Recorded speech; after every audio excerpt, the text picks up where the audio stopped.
1966 needle nose. Is it a two-sticker? I don't know. I didn't hop up there yet to take a look.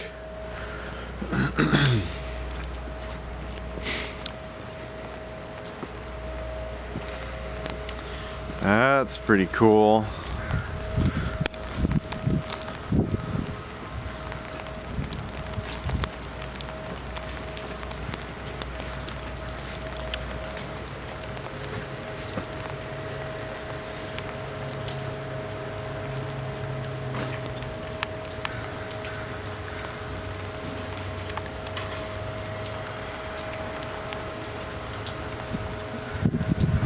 Huh.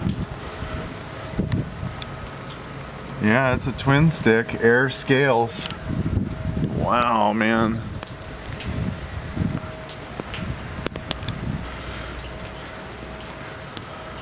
That's pretty cool. It's a 335 Cummins. He paid 36 grand for it in 1966. What's that? He paid 36,000 bucks for it brand new in 1966.